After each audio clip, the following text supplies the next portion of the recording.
right, let's see if this thing actually is working.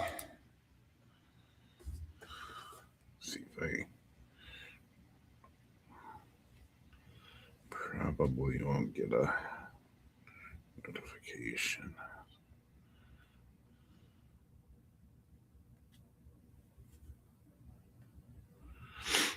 Let's see if it's showing. Oh, it is showing me live. See.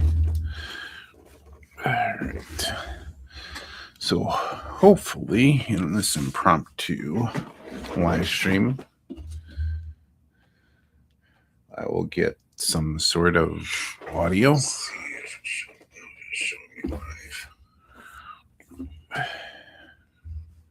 And we're going to check to see if there's any. So see if there's any background noise or interference with this camera. So, all right, let's see here.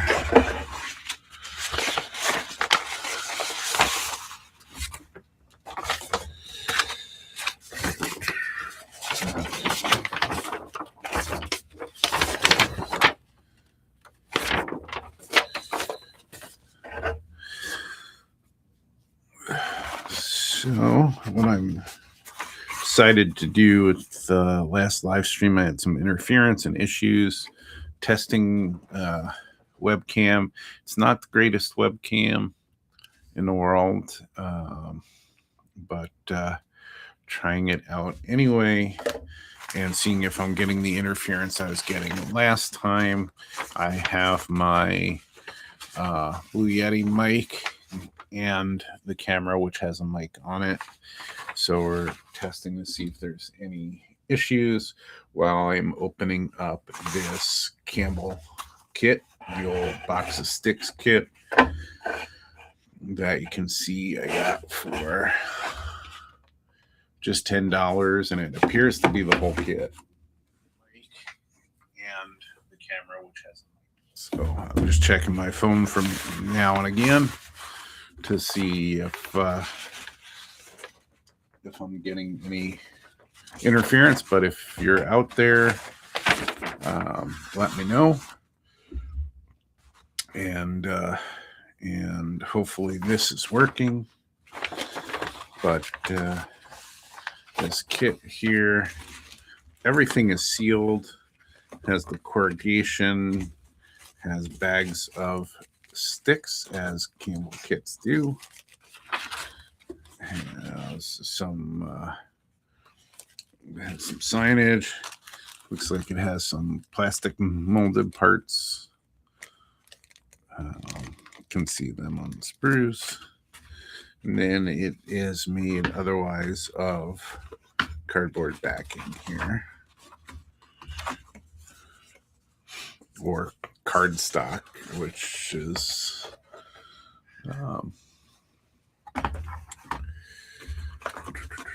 so, and then it has some other nondescript cardstock. So we will see how this all goes.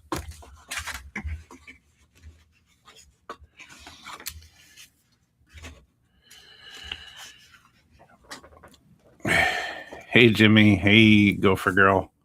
Thank you for letting me know it's working. We'll continue on with this and see what I do with this kit. See if I think I need a magnifying glass for these instructions. But we are going to see how wonderfully this goes. So, step one, finish cutting out all. Well, step one should be this.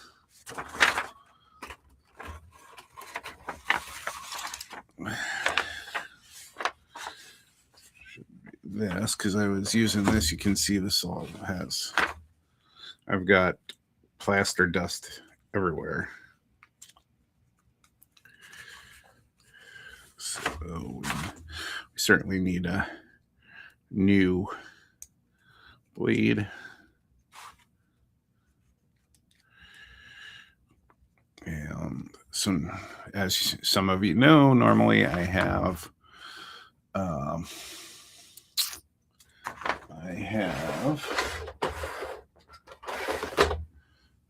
the camera overhead. I use an iPad for the camera.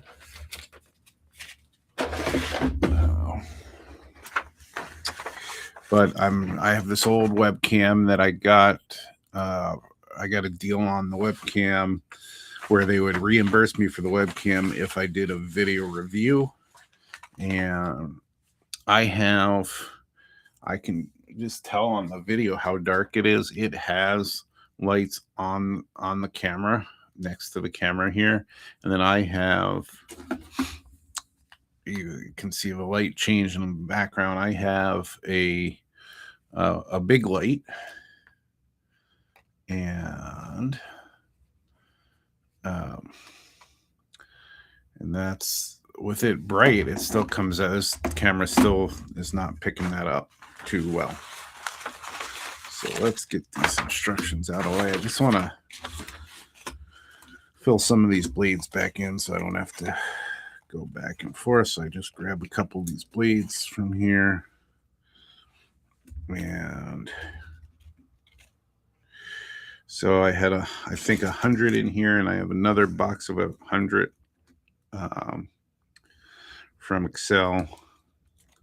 Also, so we'll see if we can get these in here for my next projects.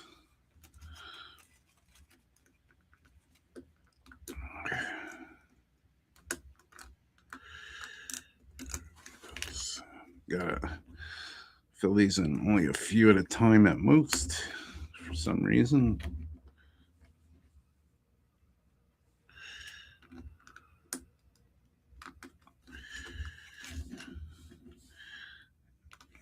And all good for next time.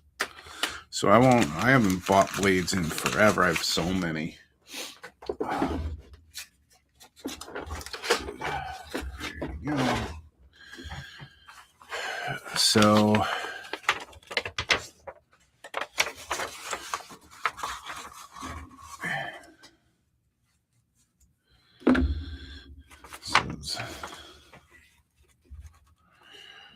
first cut is cutting out all of the wall and roof cards from the die cut cards with a very sharp knife. As you do, notice the phantom lines indicating corrugation trim, which will be explained later. They say this throughout the directions. This will be explained later. This will be explained later.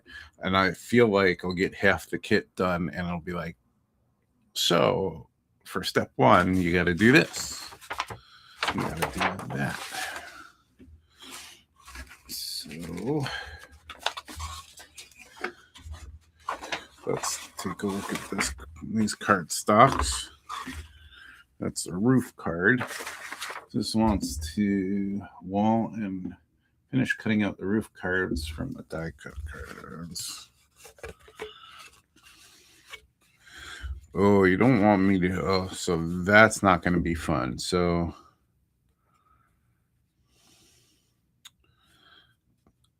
cutting out those. These are not perforated or anything. These are.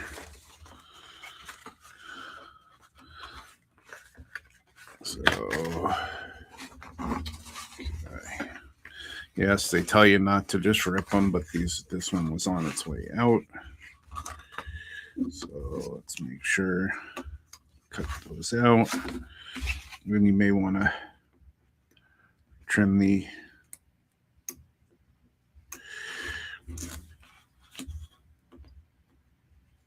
edges here. One thing that most people say, well, they don't say that these instructions are usually great. They do like the scale drawings on them. They find them helpful. kind of show you that they are scale. You can see that those are scale. So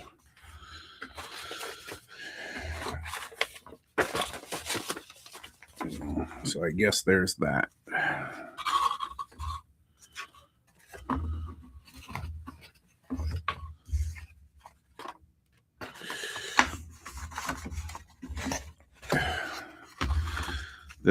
One of the other things they tell you in here is they say, you know, cut out the windows and doors, but you can always add them back if you want to not do it exactly how they do it on here. So just from other kits, I want to do this from behind. This doesn't have gaps like some of the wood kits do, or wood pieces. So I am, you know, not just using a knife here, but I'll finish up any areas with a knife that I need to. And I recommend doing it from behind and not in front, because if any of this, I don't know if any of this will be visible or if this is structural, but if it's visible, any cutting mistakes can still be hidden by cutting from the back of the kit.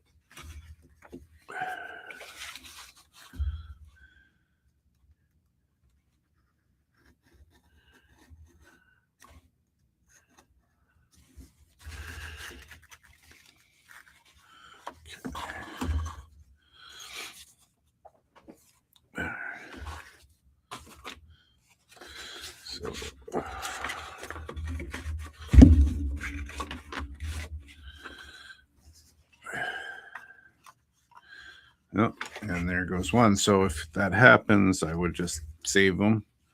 This does give you where these belong. So if they happen to fall out, have a place to put them.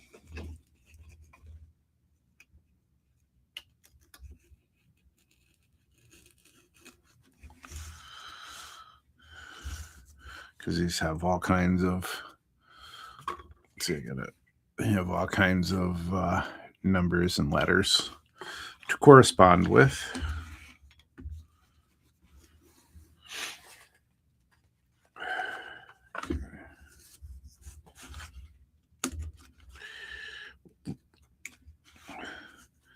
Like wood kits, these are mostly held on with just little nubs from the process.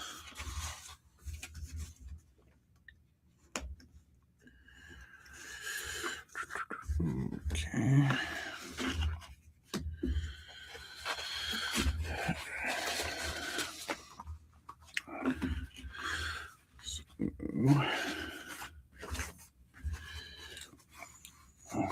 For those stopping by and checking me out, this is not an advertised thing, and this is not an advertised stream or anything. It's just a test of the audio because of the audio issues. So I do think that the interference was this webcam. The webcam on its own seems to be working fine, and I think it had to do with using the iPad camera, and having the two cameras was problematic. Now, even though it's not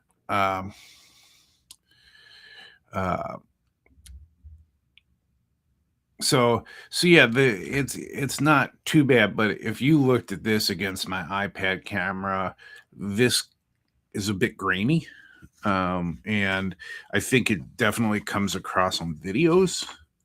At least the ones that when I'm looking at them, they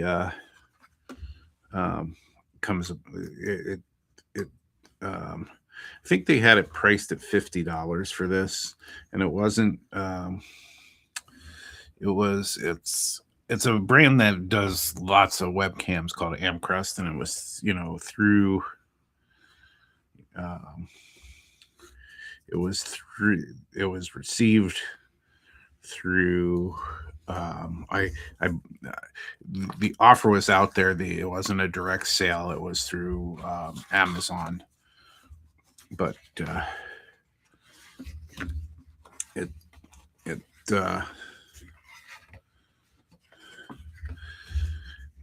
it is what it is. I have the video. It's one of my least watched videos, so it's not really.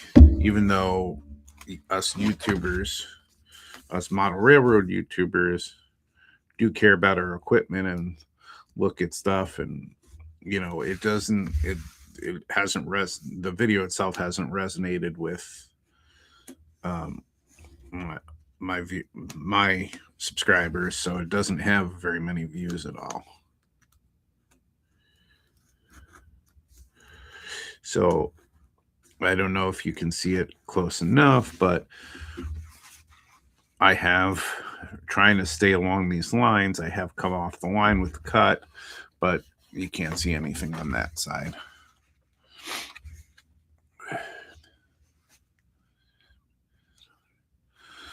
So.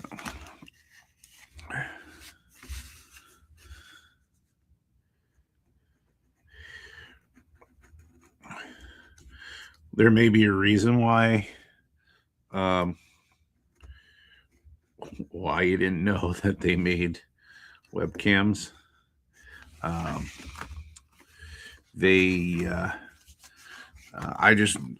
seen them on I've seen their name when I've been looking for cameras and stuff, and I can't afford those fancy cameras that YouTubers, bloggers, and all influencers all use. So this was just an opportunity to get a different kind of camera, but I really haven't had a lot of success with it. And this is a couple of years ago now that I got this camera. But what I'm trying to do is find a way to have more angles and to look at this. And with Restream, like StreamYard, it's not like you can add a bunch of camera angles. So you kind of have to invite yourself to the stream and take up one of the slots. I think I can have up to 6 people on the stream, and one of the slots would be taken up by this. And for whatever reason, even if I turn the audio off on the camera, had audio off everywhere except for the Yeti mic, and it was still causing that interference. So that's disappointing, because otherwise I have the just the top-down view, and I don't love that view all the time. I'd like something from back overhead, so I almost think I need to wear like a body cam to do this, so that you can see this here.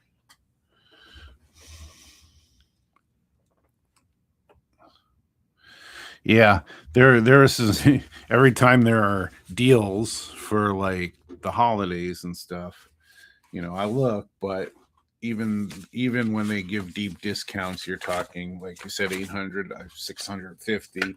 There was a set of 3 cameras that was interesting enough to me, but it was like, what was it? It was $999, and they just got okay reviews anyway.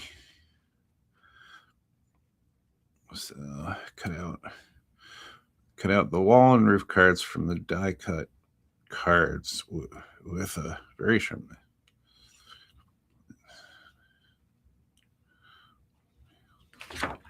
So the phantom lines, what they're talking about on these for the corrugation, even says, here's the first row of corrugation, here's the overlap for corrugation. If I cut this out, and then I don't have a guide for that, and these don't have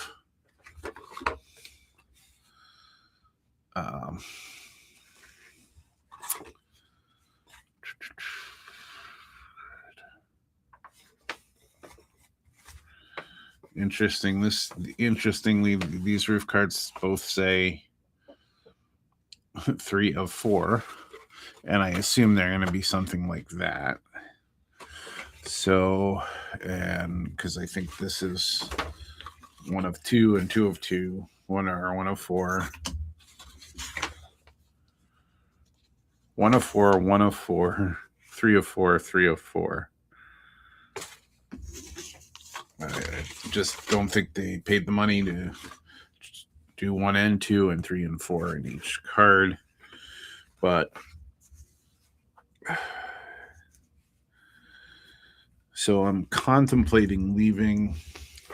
See if that's the problem with it being explained later. I'm going to have to go find on here somewhere in the instructions to find this stuff. But I don't really necessarily want to.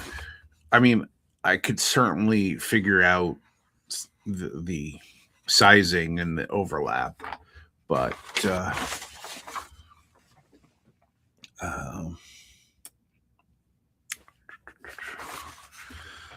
see.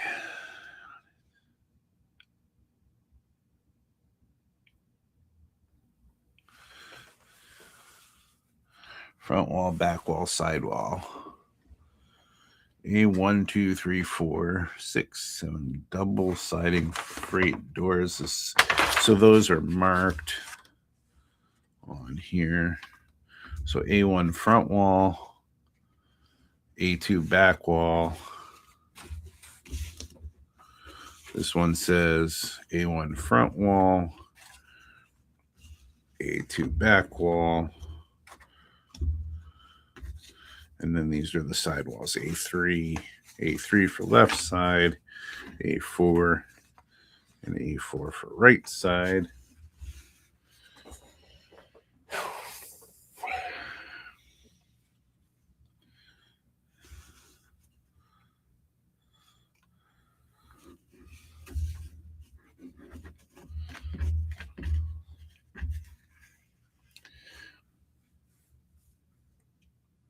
So, okay. Okay, as you do, so notice the family. Okay, all of these die cut openings. So this is all of the die cut openings in the buildings are optional. You may eliminate any door or window you desire or change its location by taping the cardstock cutout back into place or cutting new openings. If the building is to be built exactly as the instructions, then trim and cut all of the window and door openings now. Be sure to save the pieces of card A6 and A7 and A8 for sliding doors. So that's the A6, A7, A8 on that side.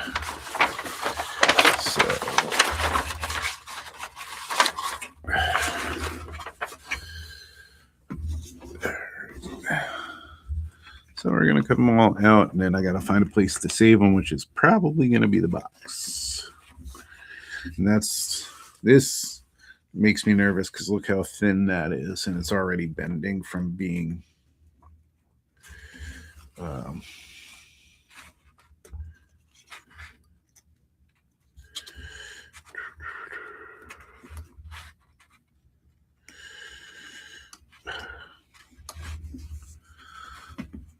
I'm already making a mess of things. So this one, you can see the corrugations. There are the cut marks on this one.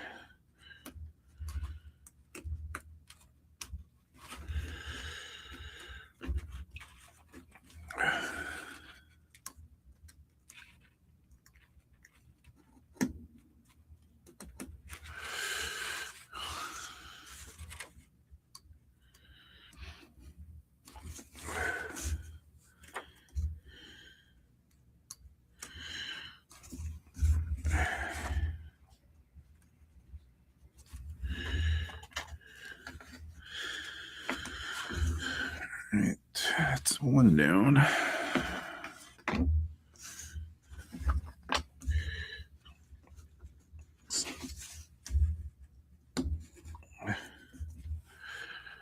So, has anybody done one of these Campbell kits before? The box of sticks is what they call them.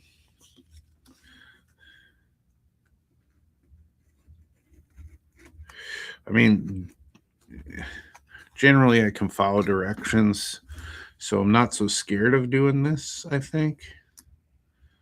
But um,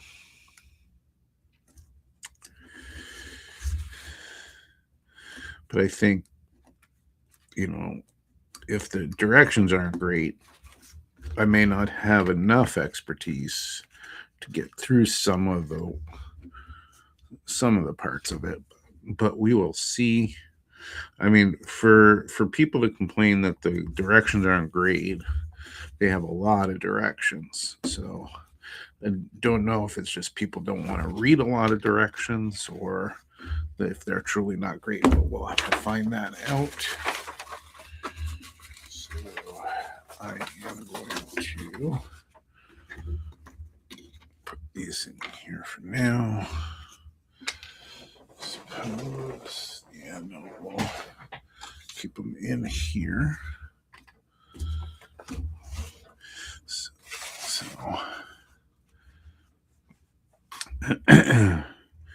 are you doing any model railroading, Jimmy, this weekend?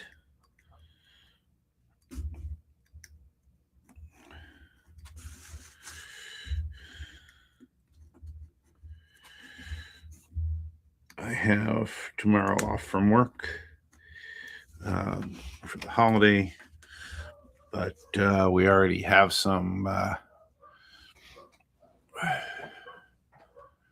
Yeah, it does. It certainly does look like it. There was a way to tell. If I understand it correctly, and I could be totally wrong about this, it was the person who originally started them was somebody who was a kit builder and probably saw that they needed to scratch build a bunch of kits. And if I also understand it correctly, friends and people who've seen his work wanted to do wanted to get the same, wanted them from the builds from him. And if I believe that's how it started. And then I know that at some point he was in California, and then he sold it to somebody in Oregon. And then they just recently, within the last 2 years, shut down, weren't producing anymore. But there are kits out there from the 60s and 70s. And I'm wondering if this is the kit number that's on the box, and there's a date of 7/28/72. If that's the case, it's a 53-year-old kid. It's also the same age as me. So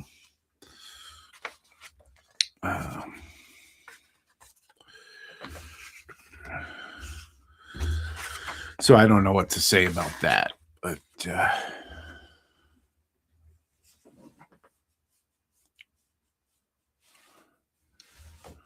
wow, okay. So you're working.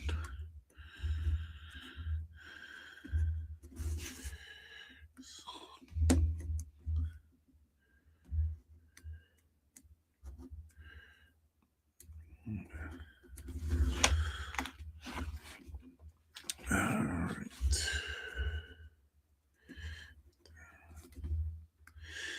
And I know this isn't the most enthralling stuff, but I thought, this would be a good way just to jump on for a while and get some feedback and see see how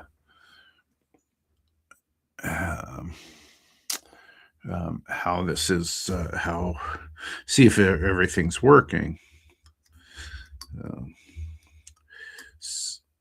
The other thing that I kind of found out from restream is I just started a new stream just to go live for this, and the assets that I use normally, like the go live screens and there's only a few because again I'm not on a paid plan, but like my be right back screen, my end screen, some of the audio and stuff that I have in there aren't there, and I don't have a way to sort of import it into the streamer. I haven't figured that out.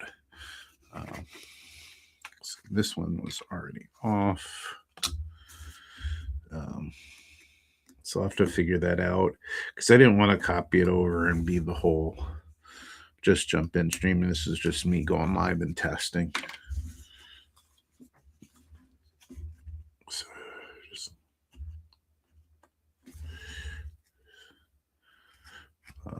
but I'll have plenty to say on the Just Jump In live stream on Friday about my efforts with the mold. That was quite an adventure yesterday.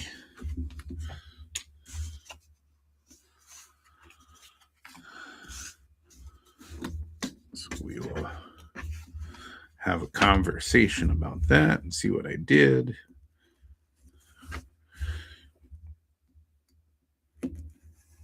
Let's just say it didn't go exactly according to plan. That's your preview of the live stream.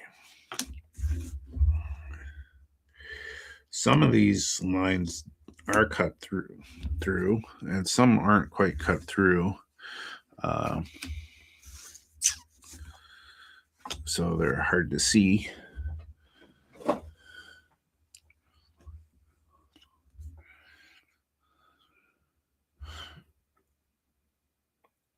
Rust primer for the so we did something we used to for a long time pre-dogs, and well, when we had one dog, when we had our older one Kaya, originally, we used to spend every Sunday. There's a Perkins by me. We used to spend every Sunday there. We'd always get the same waitress. Sometimes we'd go and they'd be busy, and she'd make sure we sat with her. So we must be good tippers. And we'd just spend, and it would just be like date mornings, Sunday mornings. So, so we did that. There's a newer restaurant called Hope Breakfast Bar in my hometown, and Gopher Girl made some reservations for it, and we went, and they were busy as busy could be. There wasn't really a seat. There were a couple seats, obviously, because we got there right at our reservation time, and we're sat right away, and there were people waiting. So I hope we didn't piss them off too much, but very good food too. Pricey, although everything's gone up. It was a bit pricey, but probably not hugely expensive compared to other places. It's not just a breakfast place, but a coffee bar, and they do charge a lot for their coffee. It's locally sourced, and they do charge a lot for their coffee. I had my usual decaf, and Gopher Girl had. Hey Tim, welcome in. Just doing a impromptu stream to test with the audio problems I had last on Friday. So I didn't hook up my normal camera, which is the iPad, which I normally don't have problems on its own, and I use this webcam, this one that's kind of really dark, and I even have light behind it. And something got messed up with the audio between the two, but it's been working fine on its own, and the iPad works fine on its own. I actually use a wireless program, a wireless camera called Irium, um, and it works fine. And I don't use the audio from the Irium, so I don't know why it all messed up. I have a Yeti mic for that. So they just don't jive, and I really wanted to give everybody different angles instead of just that overhead. Not that you have to see my belly or anything, but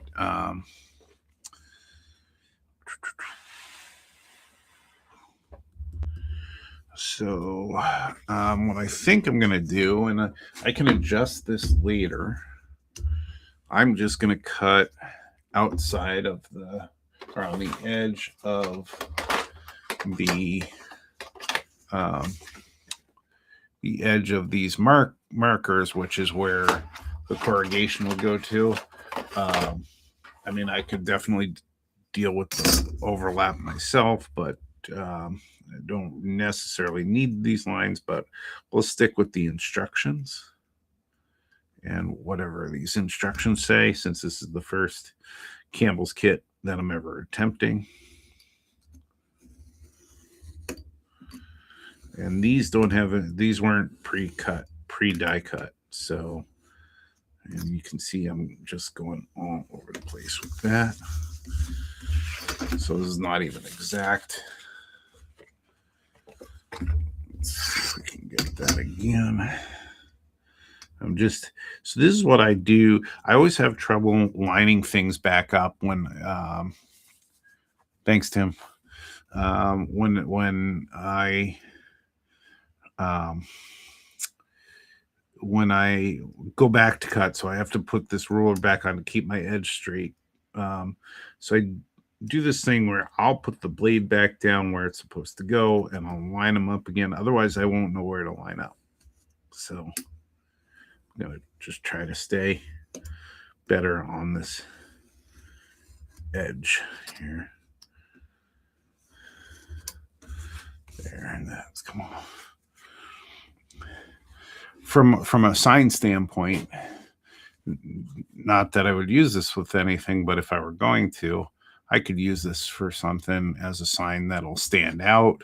I could even maybe tear that down if I'm being stingy a little bit and see if I can get off that Seabold manufacturing if I wanted to. So I'm just going to save that piece. So this Hope Breakfast Bar, they're a company that owns a bunch of it's a chain, and they promote doing good, giving back, and that sort of thing. So I think they have some other restaurants, but it definitely was a bit pricey for us anyway. It might be quite affordable for other folks, but I think it's probably a once in a while thing, which kind of sucks because the food was very good, and I really, really, really want to try their German chocolate pancakes. They have syrup, which it's chocolate syrup, but they say it's a chocolate cream cheese syrup. Hey, have a good night. Thanks for checking in, Jimmy. I really wanted to try that, but I tried something completely different, something I never had before. They were like breakfast bacon tacos. They had bacon pieces. They had like a bacon jelly. Now, they didn't have a lot of that in there. That was my only complaint. And then eggs and vegetables. And came with 2 of them on the plate. And that was no sides with it. And didn't need any sides. That was plenty. Plenty to eat. And got through those. And came with guacamole too, but I don't eat guacamole. Not something I like. Gopher Girl likes the guacamole. So she got the guacamole and she gave it a thumbs up. Um, and so I don't know if this restaurant's in other parts of the country, but there are 3 of them in the Twin Cities that I saw. It's called Hope Breakfast Bar. So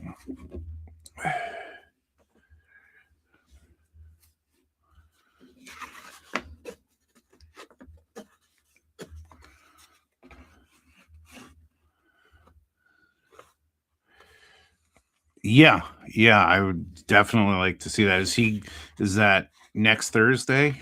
Or this coming Thursday when he's doing that? Um,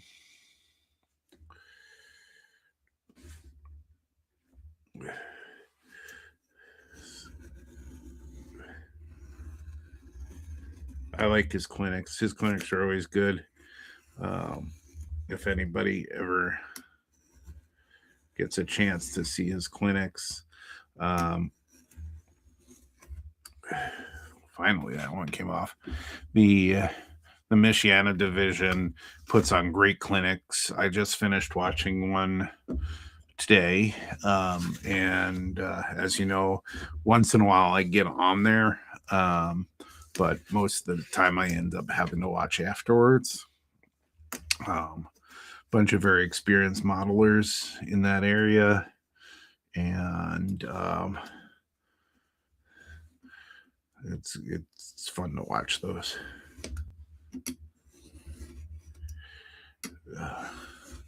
Just watched one on a gentleman that worked a couple summers for the Sioux Line. It was Thursday. Okay. So yeah, I just watched one where he was talking about his time on the Sioux Line, and it was just a couple of summers, and he had family that worked for the Sioux Line. That's how he got into it, making money for college. He was in I already forgot which town he was in Wisconsin, and talking about the things he did there to make some money and some of the experiences he had, and it was really interesting. There was one that was just, I think it was a filler one because the person couldn't be at the last one. They did a filler one, but it was on just weathering discussion and showing a bunch of pictures of weathering and stuff. And so, the one thing I took away from that one was, um, of all things, was weathering the trucks with scratches from ballast. I never thought of that. And he showed some pictures of the scratches that are actually on there. And I don't know how well they'd show up on HO scale, but I for sure am going to try doing that kind of weathering.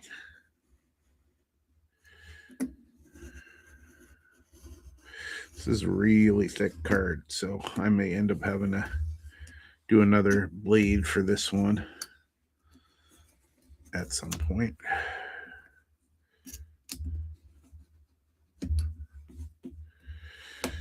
Wow.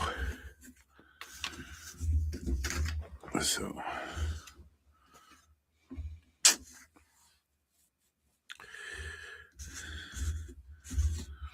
I suppose I should be able to cut out that top piece of the card, but that makes me nervous. No, because those are overhangs. So we'll do that as well. Tim, are you working on any model railroading this weekend?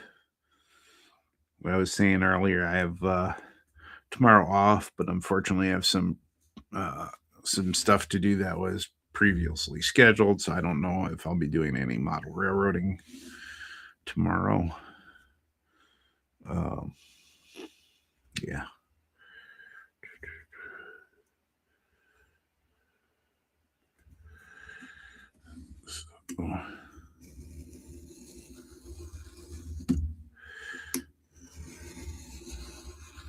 So I am cutting the top part of this off because that's the thick line is the outline.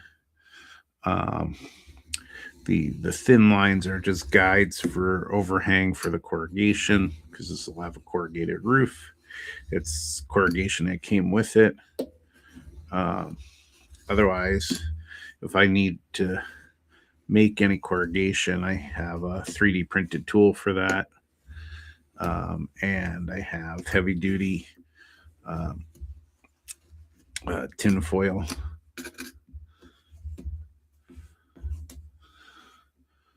But we'll see.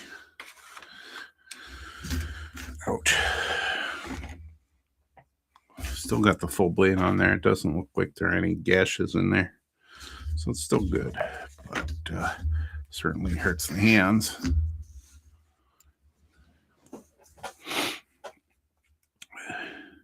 I like that one with the weathering because it was, it was just discussion. It wasn't like you were sitting there. I love when they show their techniques and stuff, but I just love that it was just different pictures and just talking through why you would weather something. And and of course in that division there are a bunch of, I don't know if you'd call them foamers or rivet counter, definitely rivet counters.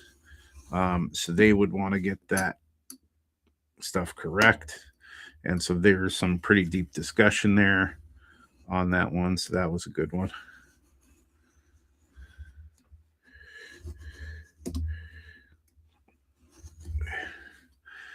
And of course, there's nobody that really talks about my line, which is New Jersey Transit. There's just nobody out there that does that, and it would be nice to have somebody talk about their model. Now there are a few that model the Pennsylvania Railroad, so they model the Northeast Corridor, which is what I want to model. But I'm gonna have to keep just doing it on my own with other people's techniques for sure. But this one did not come out very nicely. Let's see if I can get some of this off. There we go.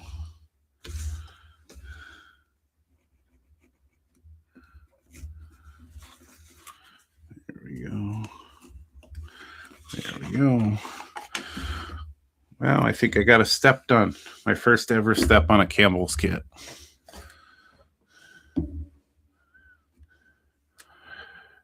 Good evening, Model Stealing HO. Not my normal stream. I do streams Friday nights at 8 p.m. Central Time, but I've been testing some equipment and some problems I had from this last Friday. So thought I would jump on. I know there are some other streams that are happening now or soon, and so I'm not sure I'll stay on long, but anyway, so I've never done a Campbell kit, and I've at least done a few Craftsman kits now that I'm willing to try a Campbell kit, and I got this one for $10, and it looks like it has everything in it sealed when I was on a trip to Chicago, and so I thought I'd pull that out for this test stream.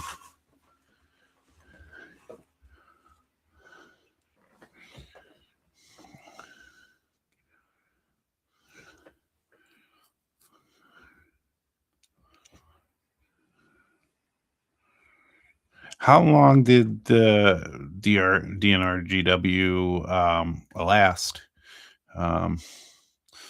Did it go into the diesel era, or did it leave us or merge with somebody post at the time of when the transition happened? Hey, Mike, welcome in. I bet you did. So I bet you did. Well, this is my sort of indoctrination. I just had opportunity to do it. So appreciate you catching me, model stealing. Uh, what kind of stuff are you working on with your railroading? So you may end up being a little. It's upside down, but look at that price. So there's um, model railroading hobby shop in Mundelein, Illinois, which is just outside of the Chicagoland area. I don't know if it's a half hour outside, but every year I go to the Chicagoland area to visit my mom while she does a dollhouse miniature show.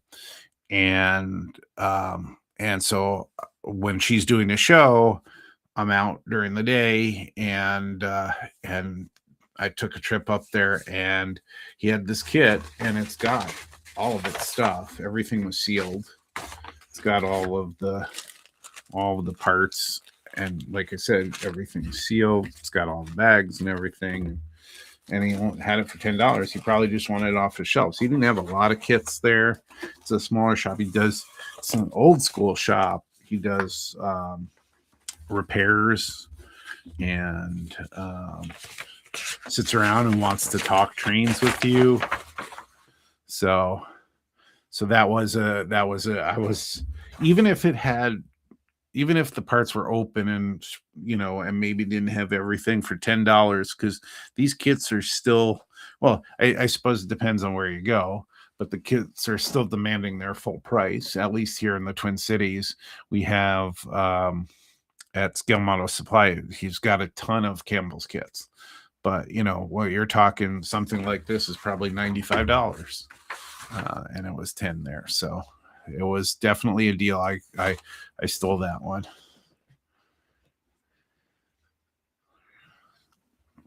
Oh, through the 80s. Okay. The reason I ask is the only stuff I see from them seems to be what people are modeling, seems to be the steam era.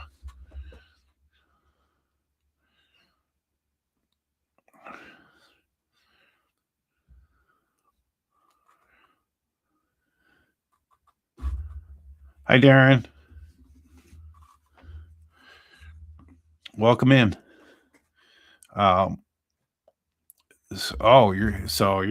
You're after my own heart, a scratch builder or scratch basher, but scratch builder, scratch bashing.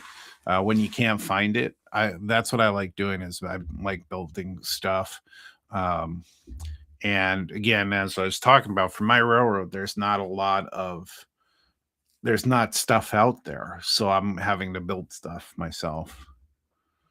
So, but that I'm gonna have to check that out.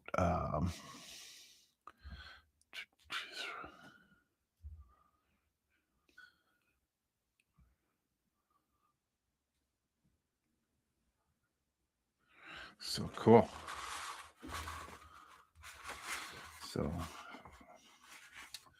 So so far in my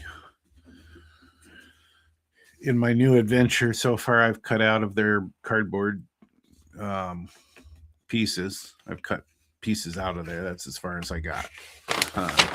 As you can see, a lot of instruction here to get through.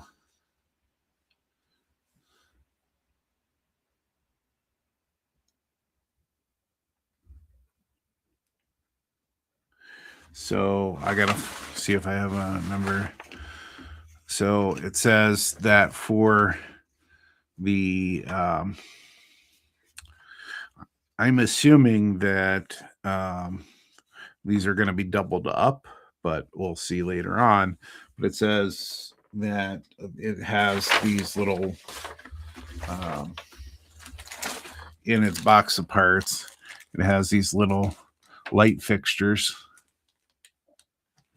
So, and it needs a hole where the X's are.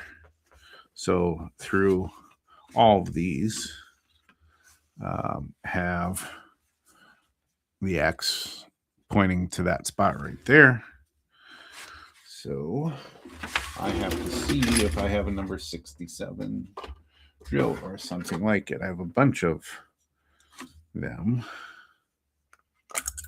See if I have. Oh, I do have a 67. Only thing, I got these also in Chicago because I've seen these as much as I've seen them $29.99, $25, $24.99.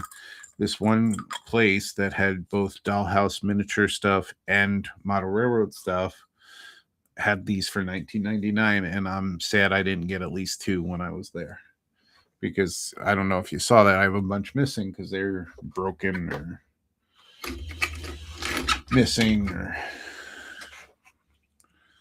so let's get this and let's drill some holes.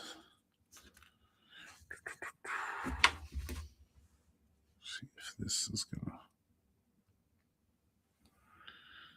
fit in here.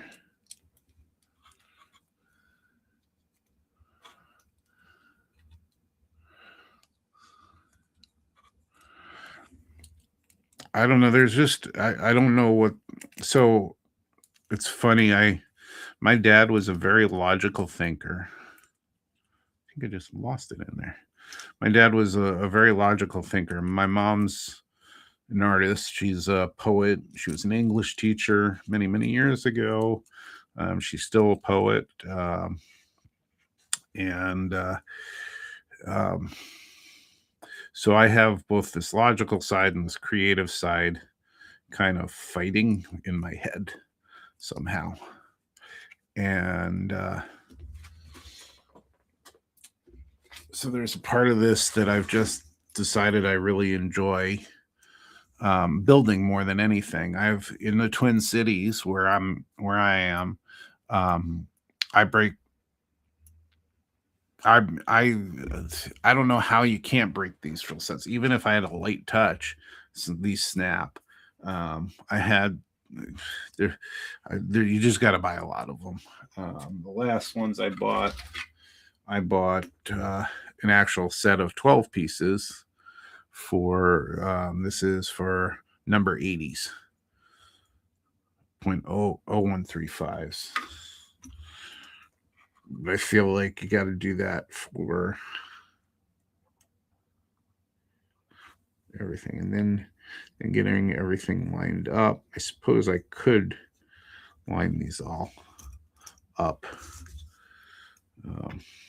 Probably have to clean those out when I put the light in there.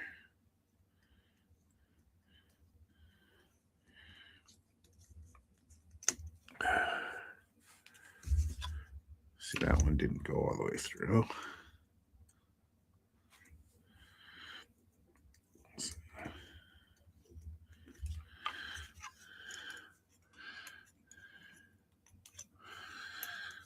He was, but he was creative in a problem solver way. He loved Micromark. I mean, I've stolen a lot of his stuff after he passed away, and it's turns out it's all Micromark stuff, so it's all on point for helping with model railroading.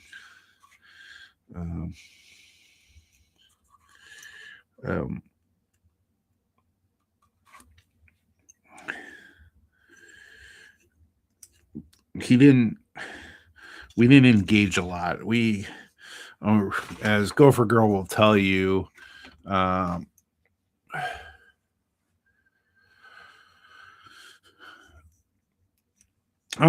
it's available too.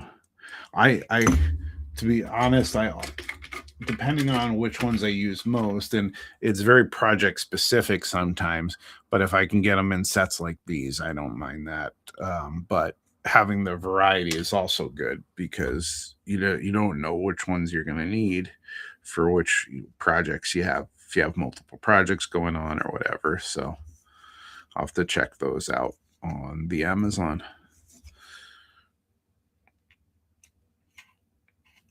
Okay. Hey, look at that. Is this technically step 2? Did I actually make it to step 2?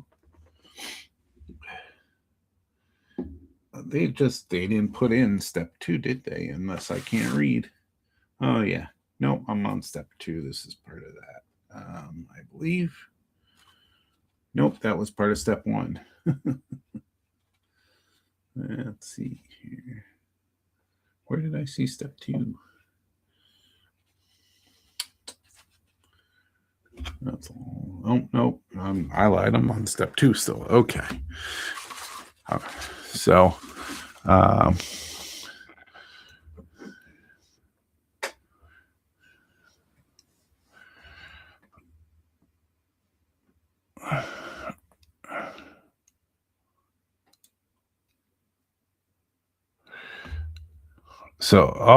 okay.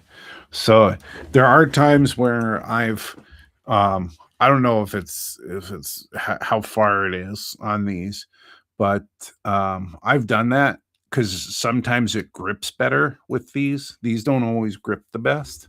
So if you do something like that, that certainly will hold it in and it won't slip as much. So I agree with you, real artist. Um,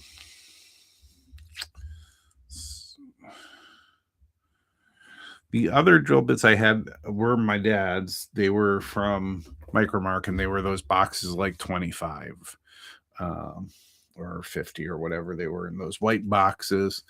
And they had the little rings on them. And so you put them in the drill up to those rings that told you what size they were and everything. I see them still out there. I know the local hobby shop has them and everything.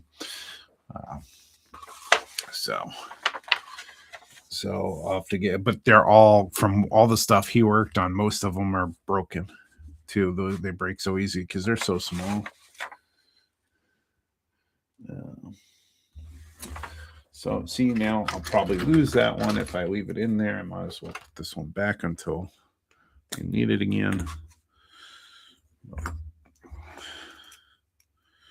But at least I'm getting use out of this.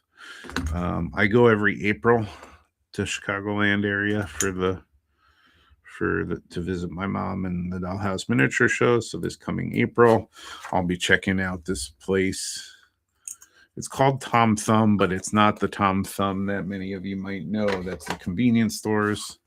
It's just a place where they have warehouse location, and you go in there, and they have a cat roaming around watching everybody, and it was just I just glanced at it in a cabinet they had, and I'll have to check. It's been a couple of years now, so maybe 2 years now. So I don't know if the prices will have gone up.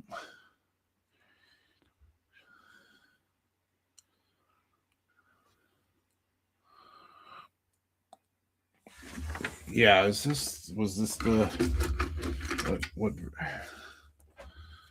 So yeah, that's the one that I was showing you. Those are the number 80s, and they're well worth it.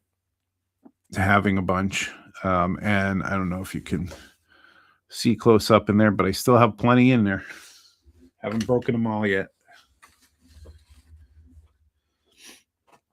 Okay, so time to read another paragraph.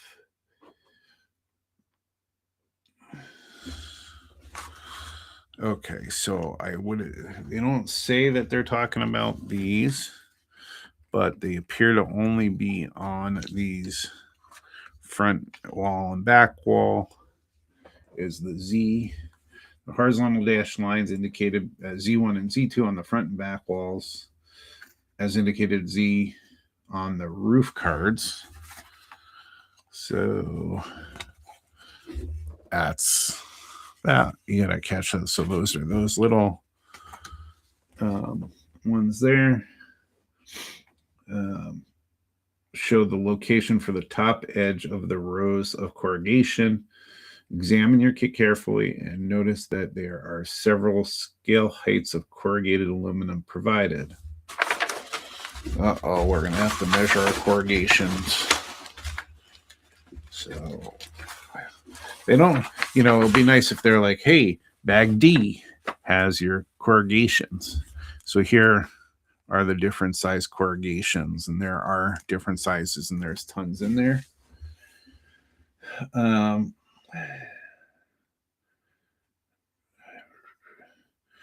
This 12 scale foot pieces are to be used on all four walls. For the side walls, this is all that is needed to cover the card height. However, on the front and back walls, it's necessary to use 12 scale foot pieces for the front row or bottom row, and 8 pieces for the middle and top rows. So now I gotta confirm. So I use, just because of ease of use, let me show you what I use all the time. I have it saved. So there are plenty of scale converters out there. But I use this one from Woodland Scenics, and I just hope it's right. But that's the one I use all the time. So I change that to 12 feet. That's 1.655 inches. So then I have to go figure out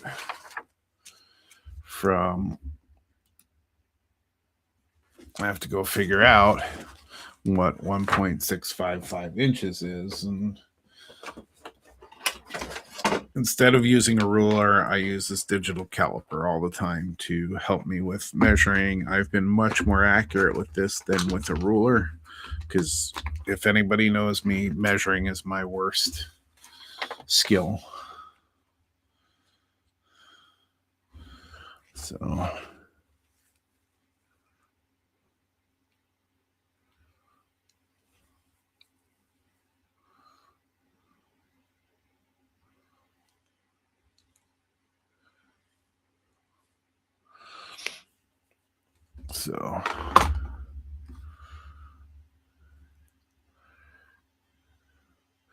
So the what was the car? So I was currently struggling with doing the stirrups. I'm terrible with, but doing the grab irons was frustrating. Like bending them the right side, getting them the right size, and drilling the holes for them, and drilling through that plastic's pretty hard plastic to drill through.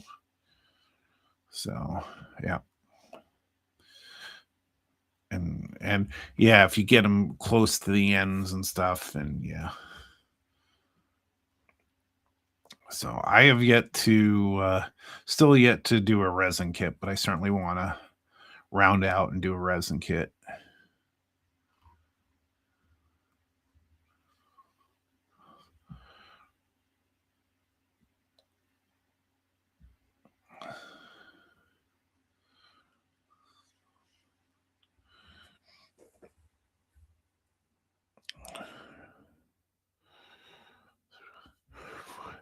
So I wonder if you could use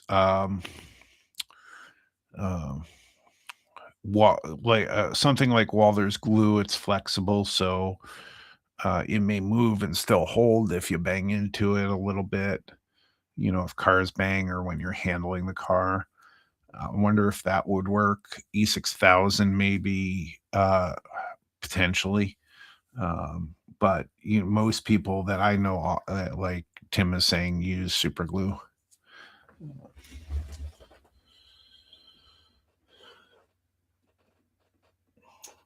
The other thing you can certainly do, and I know a lot of people don't do this, but you can make them slightly longer and bend them on the inside to keep them in place, plus glue them, and it might hold longer. Where are you out of model stealing?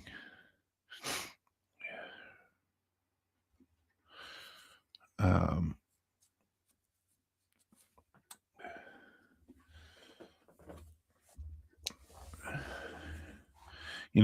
I have to use an odorless super glue, so it's a little different, and it's through Bob Smith Industries, and it takes longer to hold, so it's a slightly different property. So not sure.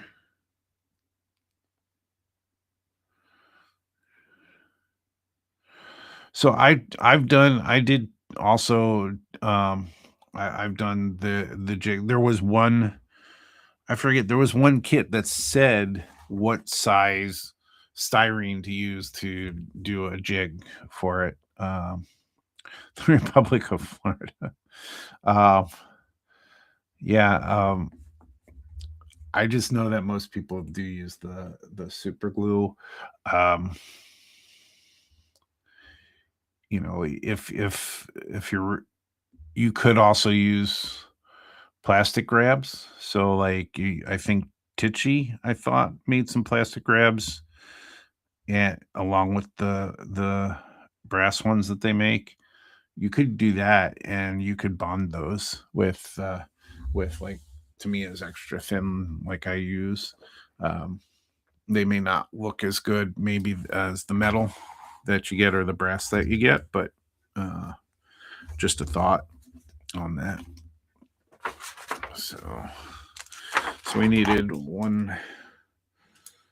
What was it? 1.655 inches was 12 feet. 1.655 inches was 12 feet.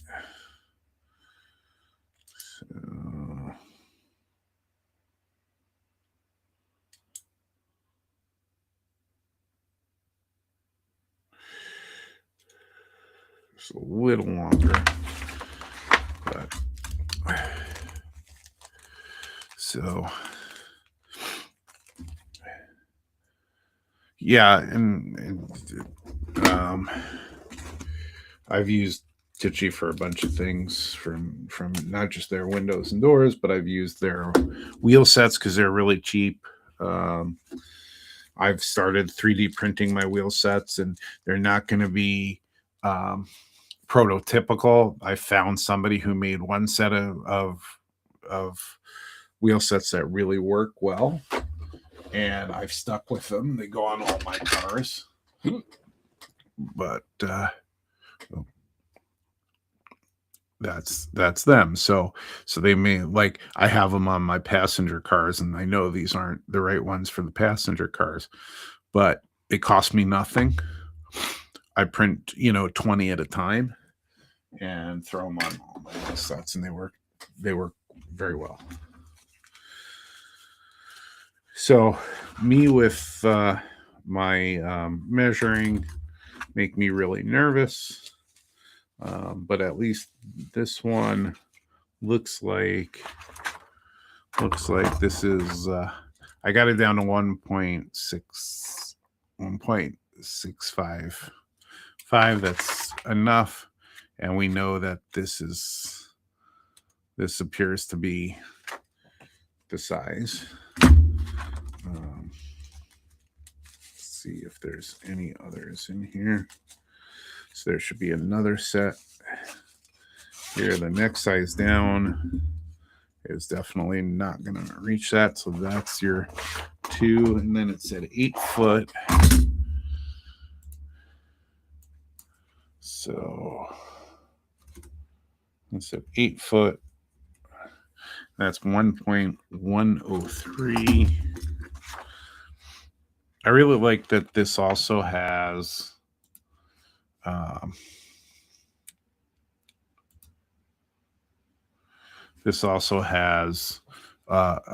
screw that locks it in. So once I can get what I need, and that was, what was that one?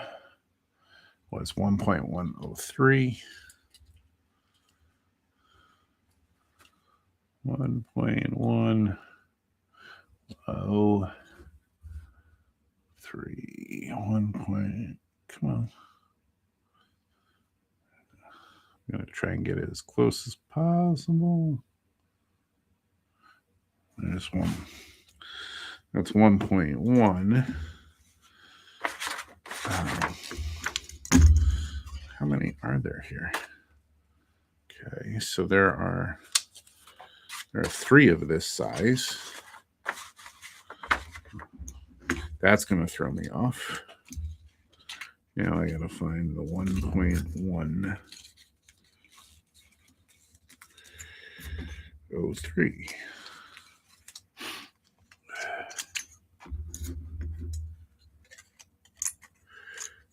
this one appears to be close.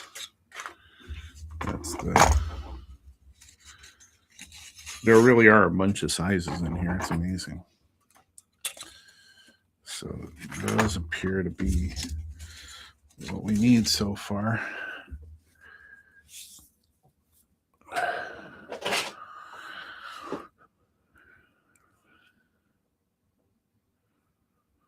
Oh, that's neat.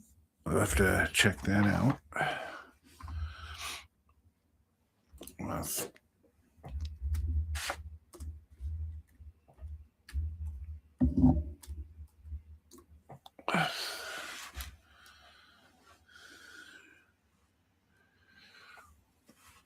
I haven't been out to this website in a while.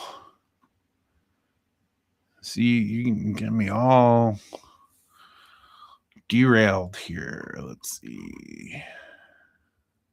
Is there a search on here?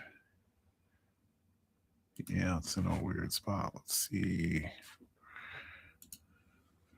Let's see what comes up. Oh, no, I don't want to provide an email address. Just wanted to search. Hobby advice, quick links. Where are your tools at? Product advice. Let's see here.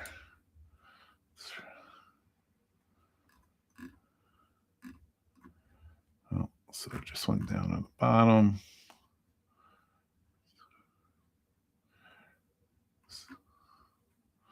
Soldering, special model accessories. It has been a while. Weathering, power base, track cleaning, anything on tools, bundle packs, locomotives, rolling stock, video, specialized tools, soldering, gauges, tools, and fasteners. How about I go to the right area?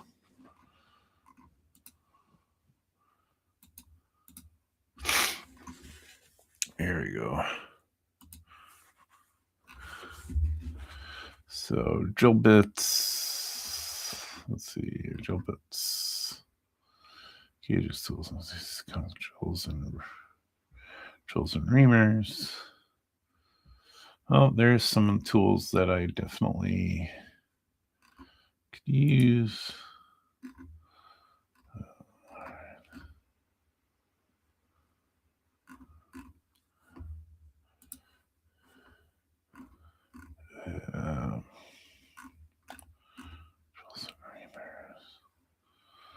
Let's see here.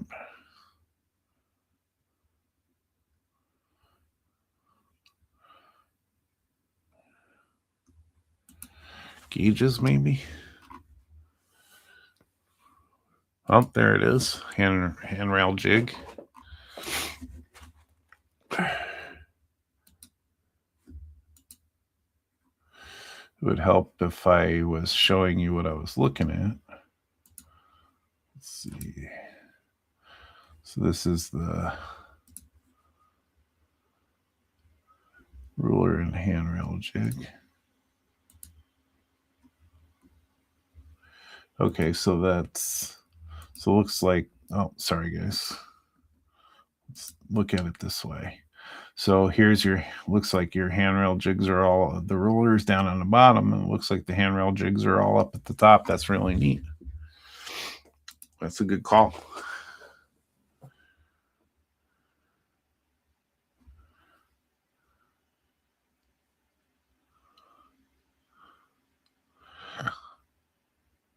Yep, Mike, go for it. Help her out, and appreciate you coming. If I'm still around when you come back, yeah.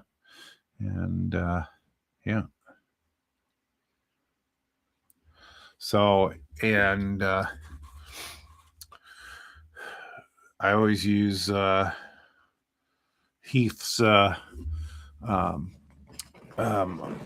discounted Iron Planet Hobbies, so I order from them when I can for stuff, because that'll take care of shipping usually, or taxes, one of the two, with his discount. I think you get a 10% discount from Iron Planet Hobbies. I like them. Okay, so we're still on step 2 because there's 1,000 things to do on step 2. So, okay. Scale pieces are to be used on all 4 walls. So is there another...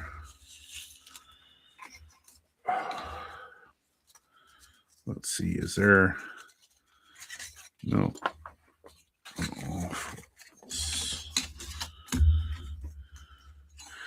So if they're supposed to be used on all 4 walls, we only have 1. Oh, there's 2. Okay. 3 and 4.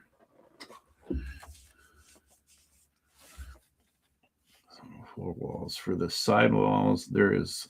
Oh, for the side walls, this is all you need to cover the card height. However, on the front and back walls, it's necessary to use the 12-foot pieces for the first row, bottom row, and 2 8-foot. So the front and back pieces are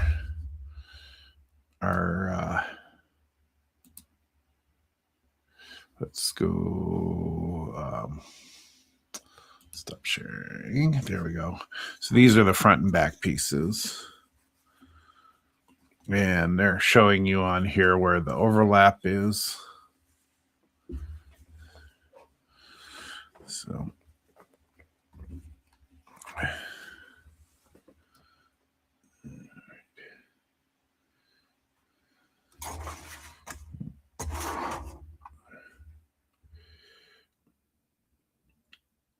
the 4 and 10-foot scale aluminum are for the roof sections, the smaller being used on the very top of the roof card, A5.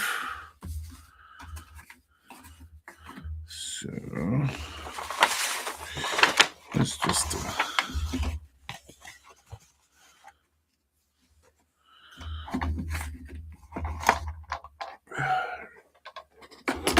over here.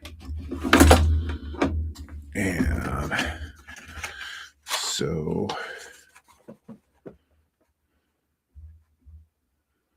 this is going to be 4 and 10-foot scales, roof section, or for the roof sections, the small one being used on the very top, the structure, and the gable, and 2 10-foot pieces overlapping 1 scale foot on the roof card. Do not glue any of the aluminum to the roof card at this time. The wall cards will be completed first, while the roofs have special instructions later in the text. So got me all excited now, and then I gotta wait. So we're gonna put these back in so I try not to damage them.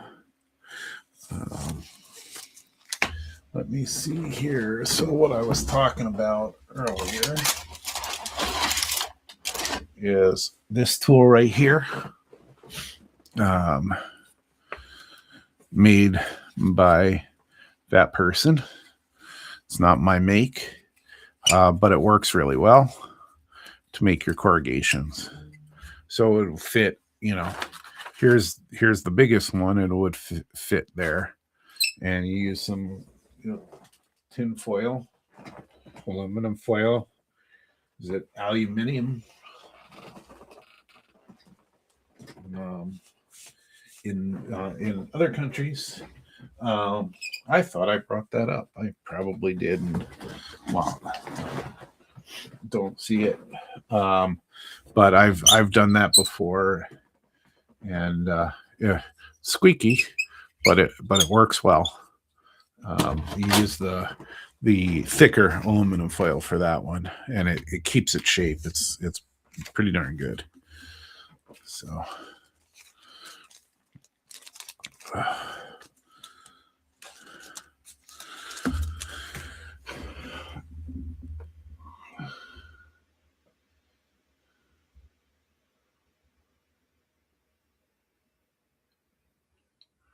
yes.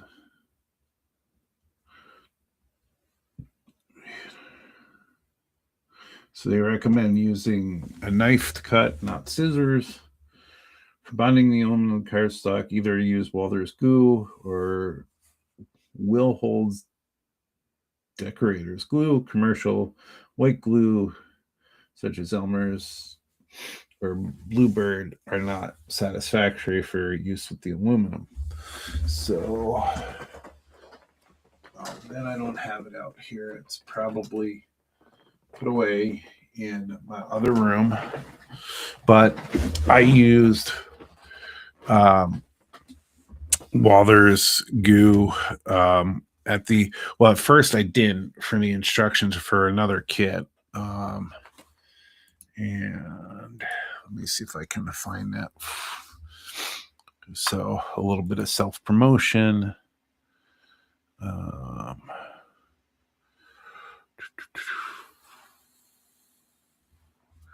If we go to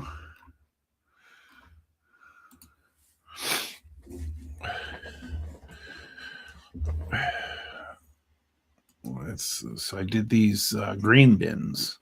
Another kit that it was $20 for these green bins. So you can look for them on.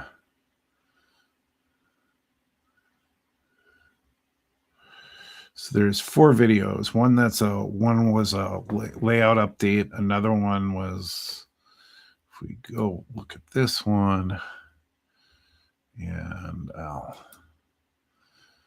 give you the link here.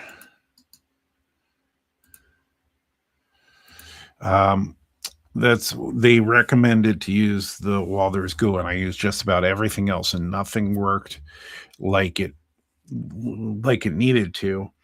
And I used the Walther's goo for that, and it worked perfectly.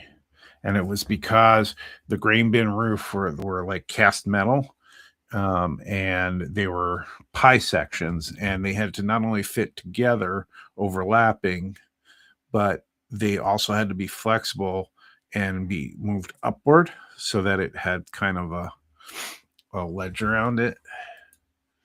Let's go out to here. Let's see. So it was, let's see if it's,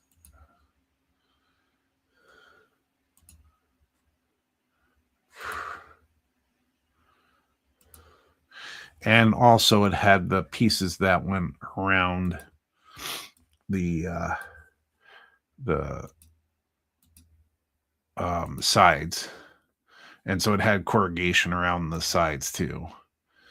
But let's see if I can show you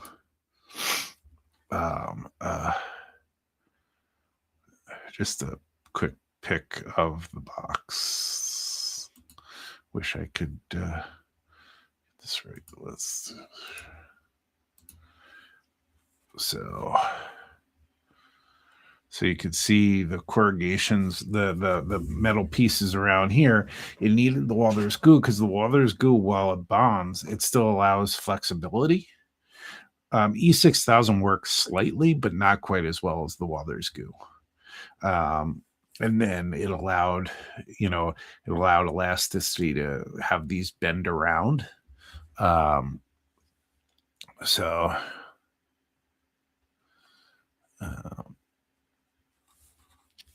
So what's the brand name? Oh, that was, let's see here. Let's get off the picture.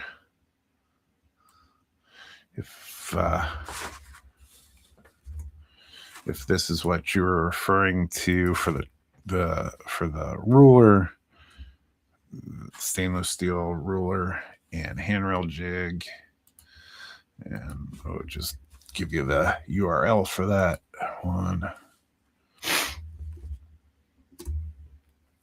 I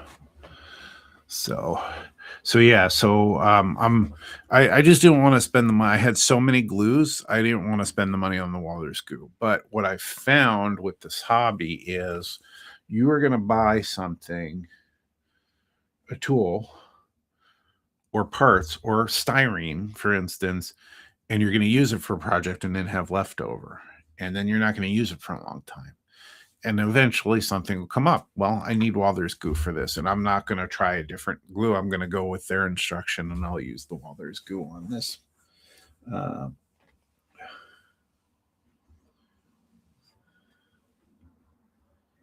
So what they're talking about cutting these is, let's go back to,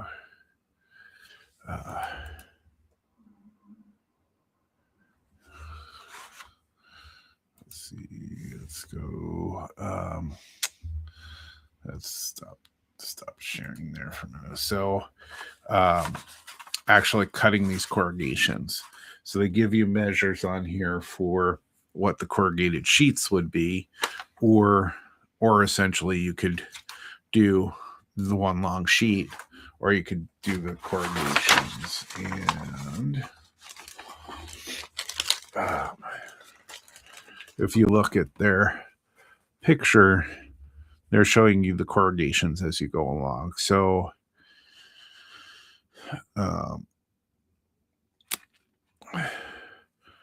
so that you cut them up and overlap them and everything. And so that's what I'll do, is I'll cut them up, and it makes for it, the when you weather them, they look really good.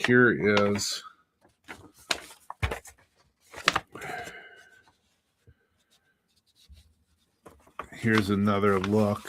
So they give you all kinds of diagrams. So here's another look at the corrugations.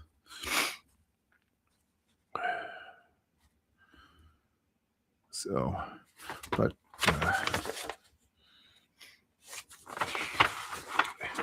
and then they show you there's some corrugations that we'll have to do on the side there.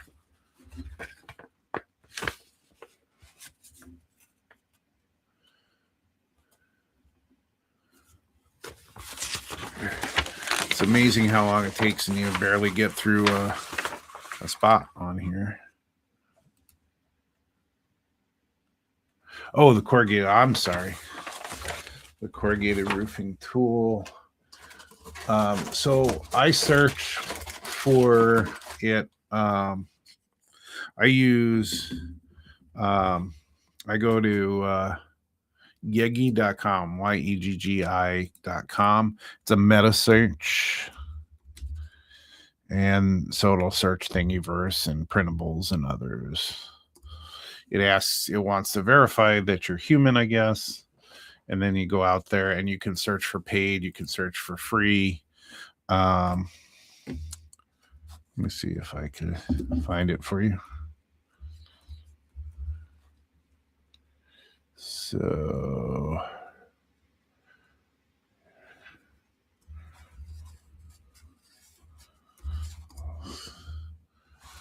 let's see. And this is probably not the only one out there, but I found that it worked very well, so I went with it.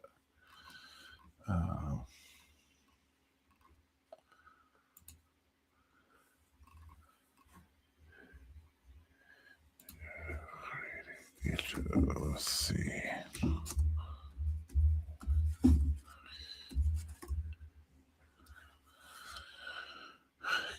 Let's see.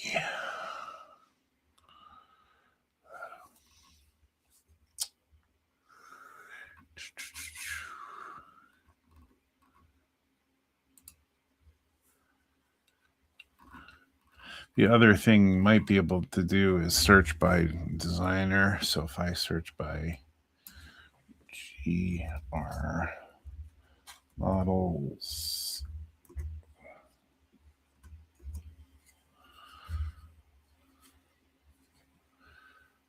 come on, don't slow down on me.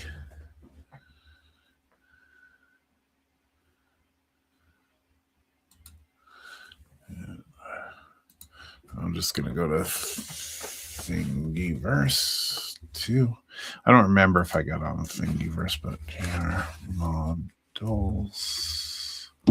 See if that one loads faster. Let's see if I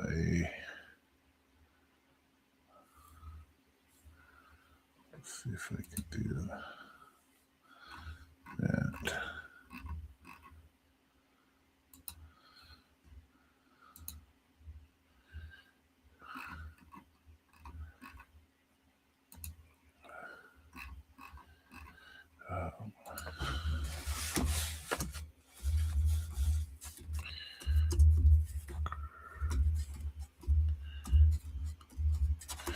If I remember correctly, it didn't take long to print. I have a Bamboo A1 printer.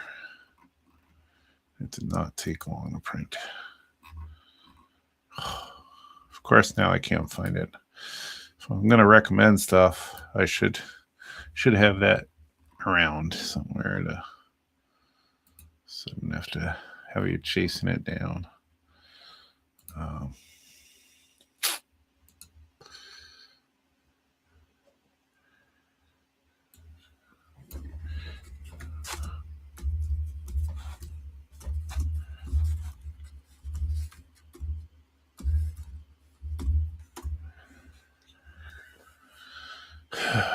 See, Yagi's not working real well for me right now. It keeps timing out. And I'm not finding it on Thingiverse. So I don't know if I got it on Thingiverse. So I was trying to take a shot there for you.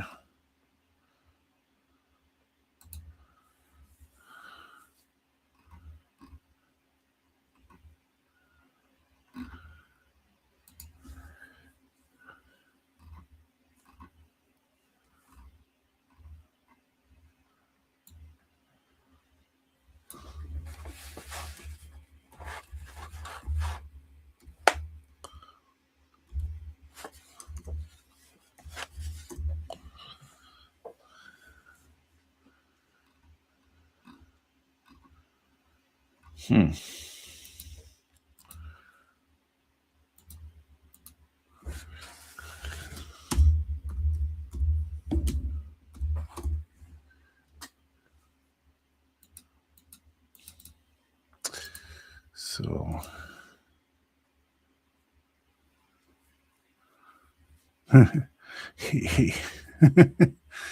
yeah, I'll find it and I'll post. I'll do a YouTube post for it. I'm thinking that I have maybe another way to find it from my downloads potentially, but I cleaned up a bunch too because you end up downloading so many of these things.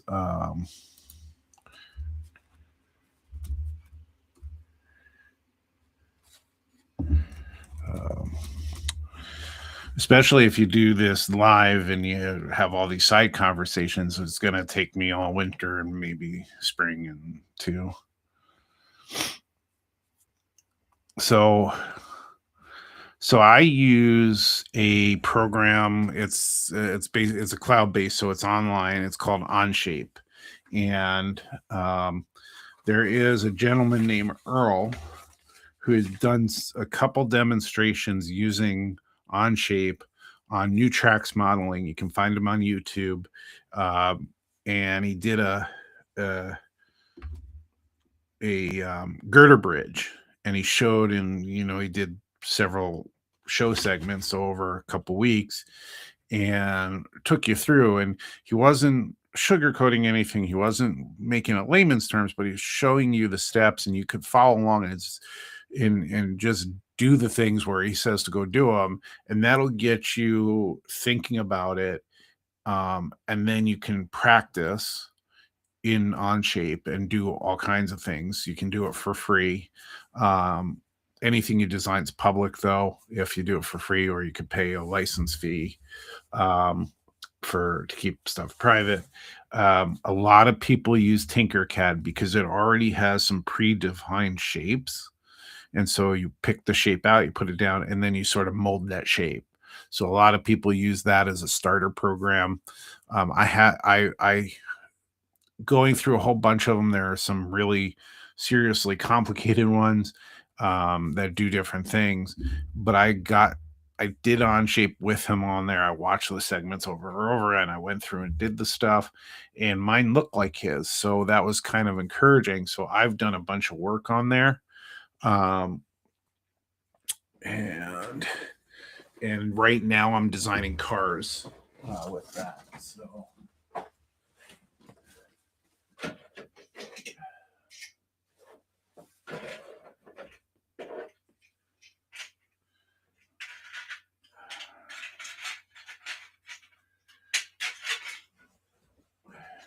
right, so I may totally sidetracking now,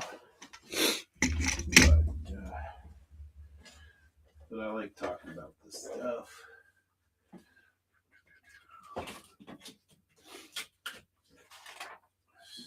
Okay, so things that I've done tons and tons and tons of projects, from really basic, like a square with kind of, the first project was a square with an arch in it to put to be a base for a a, a tank car that's doesn't have its model, its railroad base to it. It's just static. Um, I'm working on passenger cars for the Northeast Quarter for New Jersey Transit. So here's one that I've printed. I designed and printed the shell. This is just one version of many that I've done. Um, and then on to this is a kit, a Horizon kit, but these parts for the underside of it are all 3D printed. This is not the this tubing in here, that's styrene, and that's K&S brass tube or brass wire, but the cross beams are that's the center beam on this one is styrene. I did just recently print one successfully with several of the parts already on, including the center beam, including the cross beams. I didn't find that one right away. I have too many things all over the place. And this one is this one has a lot of work to go on it. I have one that's more done than this, but I'm having trouble because measurement is my worst enemy. Having trouble measuring up the lengths, but this one is almost done. So this is based on a Lone Star Region clinic for a flat car, and I've created a gondola out of it. And I don't know if this will show you. I think it looks better with a bad camera like this, because you can't see the lines as much. But since it's a filament printer I'm using, I do want to have somebody do a resin print of this just to see how it'll come out. I've fixed how to get that done. So this was all one print together, this particular model. I've separated the underbody, the floor, and the sides, and it prints out way better. The only thing I've got to figure out on here is you can see the failure of that ladder that I tried to create on the side. So this is based on a prototype for New Jersey Transit. And so I'm trying to get the ladders right on there, and they aren't coming out right. But once I get those right, this will be ready for final printing on that one. And most recently, I started to make a catenary maintenance vehicle. Haven't figured out how to make this raise and lower, although I do have a part in here so that I have this screwed in right now. And I did just some base painting just to look at it, and it's yellow. But this is the basic. So I'm going to motorize this towards AP for the NMRA. to have motive power. But this is a catenary maintenance vehicle. Both New Jersey Transit and Amtrak had them. So trying to get that one right. I designed this in Onshape. All of this was done in Onshape. So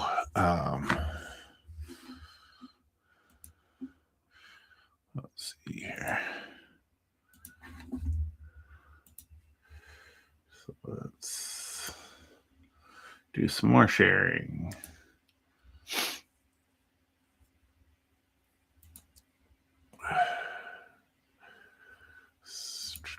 So this is the Onshape screen. That's the starter screen. I cannot design anything like what you see there. Let me stop that for just a second here, real quick. Let's get in there. Probably. So just to show you a project screen, and I'll show you the very first project I did outside of the one I did with the build along. But right, share. And so it was these. This is the fuel stands for the fuel car. So it's going to be on the side on a team track where they could fill that tank. And then I have a truck that can take from that tank and off to its customers.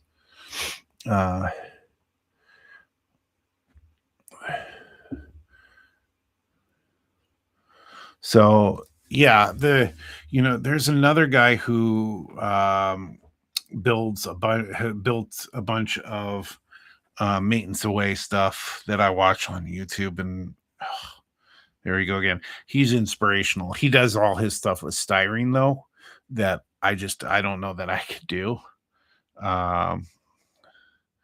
So thank you, Tim. I appreciate that. Yeah. Not that you'll ever be in Minnesota for any reason if you're already in Florida and it's nice and warm. But if you're ever up here in May, we have a railroad prototype meet called the Modelers Retreat or the Modelers Meet. And it's usually every March. And we get to share our models. And so it's a lot of fun.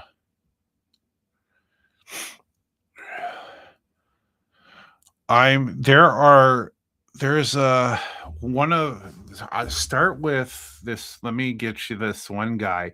He does all his stuff is free. He just wants to share stuff. He does like Waller's buildings, like the Merchants Row buildings. He recreates and does in 3D. I don't know if he takes requests for stuff. His name is Cab Rumble on places like Thingiverse. Let's see here. So see if I can get this.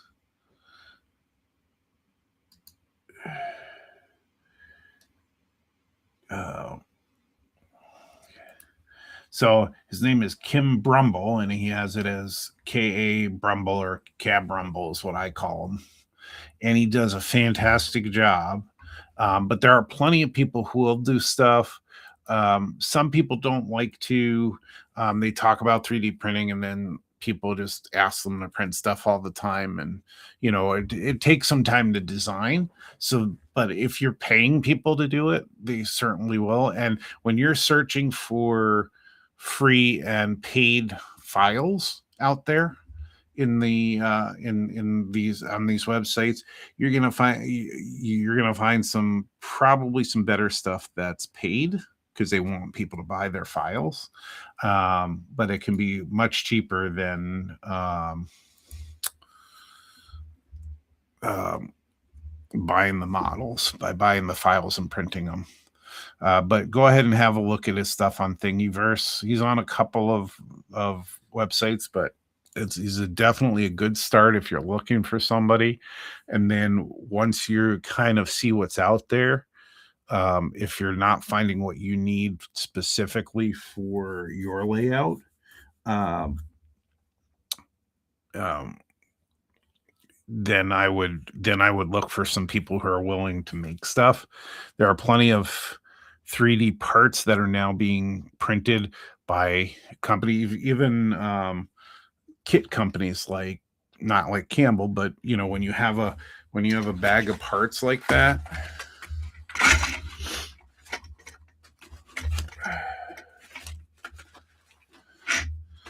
Um, where did my bag of parts go? So when you have a bag of parts like this, you're seeing more and more be 3D printed from the kit companies. Um, like um,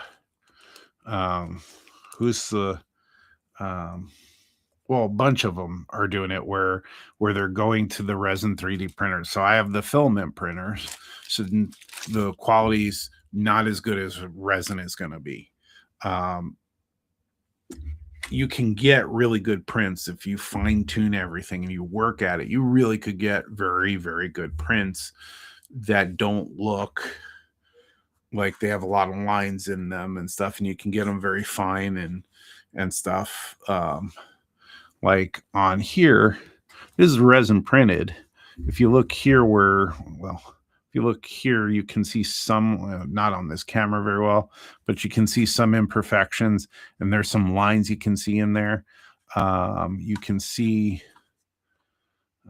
not again, this camera kind of stinks for this, but there's a clear line through here. But I printed this with really, really small lines, as small as I can get them. Let's see if you could see. You can kind of see the line striations through here. It's a little blurry, but you can see those line striations.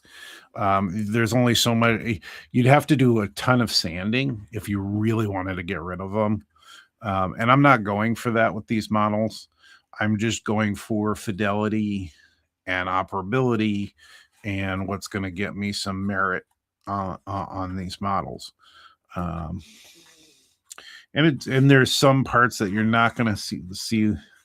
You'll see lines kind of in here, but the way you print them, you may not see any lines too. But when you're resin printing, you don't have those lines unless you kick the plug and plug it back in, which happened to one of the guys that was demonstrating for us for our division once. And it finished and printed without a thing, but it had a line diagonally through it from when it restarted printing. And his was a resin printer. So held that too hard. But like I said, again, if this camera could focus, you would see the lines in here that you don't see on there. So if you looked up close, and if somebody's evaluating your model, they're going to look up close and they're going to see that, and they may not like that. Now, for the NMRA evaluations, that's not so important as long as it looks like what it's supposed to be. But yeah, well, 3D printing has become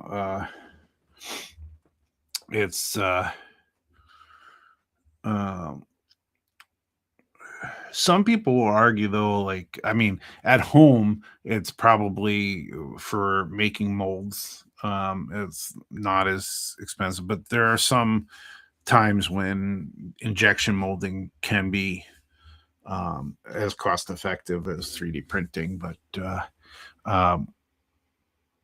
the companies that are doing it with kits now can control those things, and then they don't have to pay a company overseas to injection mold all those things. They can 3D print them and throw them in the kit and their packaging and everything at home or in their shop. So I think that's why they like that better. So anyway, I am going to, every Sunday I get a call from my mother and we hang out and talk because she's far away from me. Like I said, I meet her every year in Chicago, but I'm in Minnesota and she's in New Jersey. So I'm going to grab some dinner, maybe jump onto Sidetrack Sunday, see what they're doing, and Gonna and have a little more. I had a sandwich, but I'm pretty hungry, so I'm gonna grab something else to eat and get ready for the call. I really am thankful for everybody stopping in and listening to me go on about nothing and my Campbell's kit and everything, and how excited I get about 3D printing and all. But I just want to wish everybody a good holiday tomorrow. I have off at least tomorrow, and I've got some things to do. Uh, but I wish everybody happy model railroading, and everybody be safe and happy out there. And remember to just jump in and have a great evening and a great Sunday. Bye, all.